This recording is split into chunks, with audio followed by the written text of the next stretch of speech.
segment, we're going to be discussing some excerpts from my book, Before the Sale. We're going to be discussing never to solicit and always be interviewing.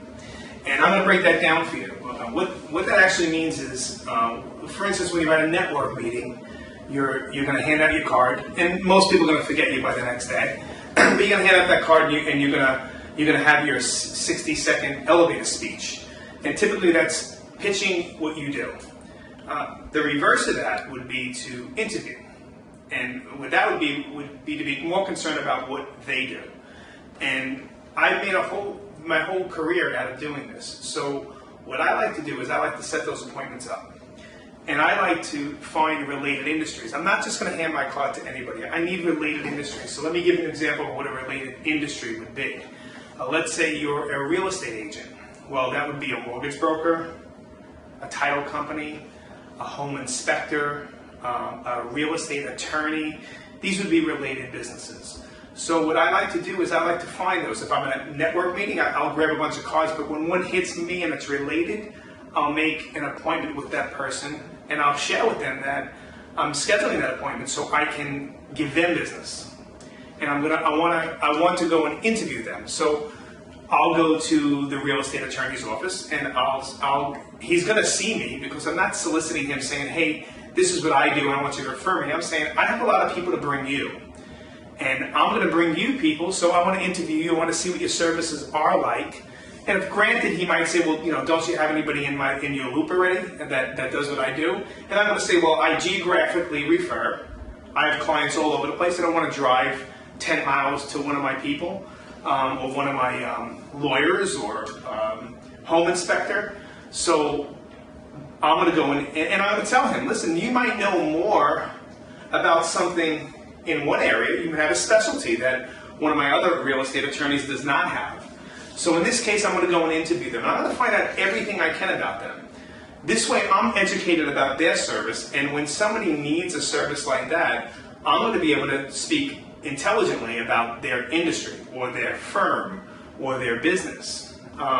So what does that do? Well, it makes me a little more credible. Okay? If I just say, well, yeah, I have a great real estate attorney, you should give him a call. But if I know a little bit more history, I'm going to be a better salesman for my reciprocal referral partner. More importantly, when I refer somebody, now I don't go to all the interviews, but I go to a good amount of them. I'll go to 3 or 4 for each referral partner. When I refer a client, I'll actually go with them and sit in on the meeting. Now I'm going to see the way they speak to my client, how they sell my client, what services they're going to promise my client. This gives me a better understanding of how they act in a real situation. So how many people do that? Not a lot. I mean, I've been in many seminars. I have a lot of raise of hands. But you have to understand the difference between soliciting and interviewing.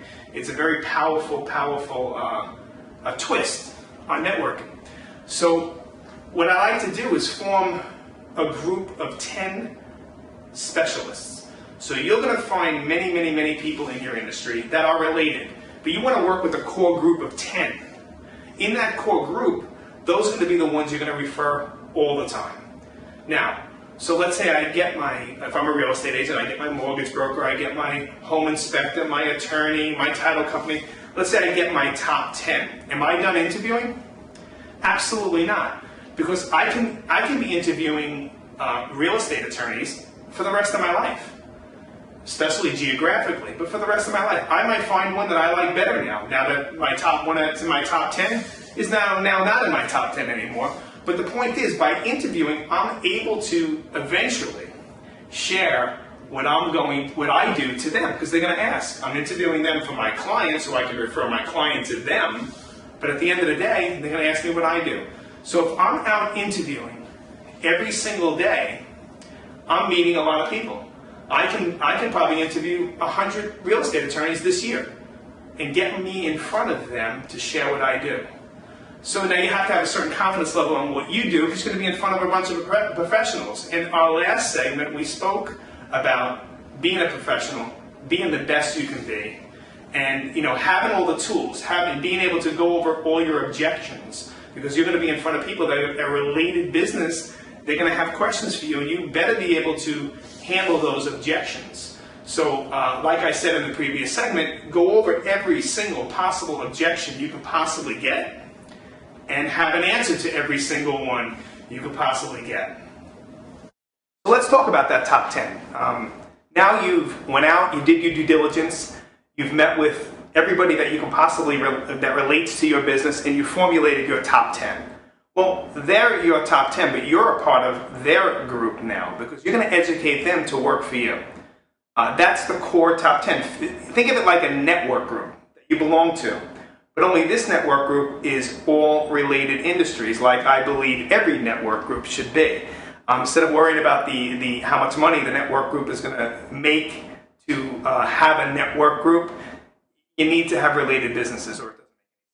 So having this core group, if each one can work for each other 10 minutes a week by getting that other person business, that's a lot, and that truly, truly adds up. But your core group of related business, think about it that you have a client now, and that client needs all these services.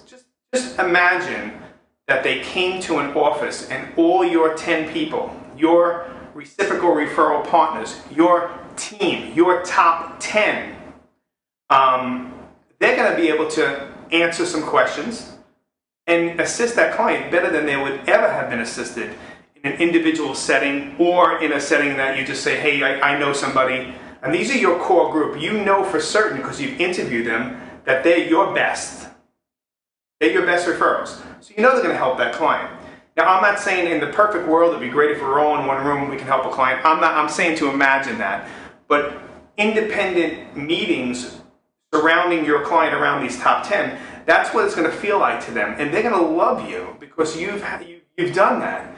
And again, to go a step above, if you're getting paid a good amount of money for what you do, and you can afford that time, knowing maybe that client has a good referral for you in the future, or referrals to accompany them, like we talked about before, to some of these meetings would be just amazing. And it would be unusual. And you know, when you're building that top 10, and I'm going to the real estate attorney's office and bringing my client, you know, what is he thinking about me? Saying, you know, where did this guy come from? Like, he's accompanying his client. There's no monetary benefit at this point. He's going to think that's pretty amazing and unusual.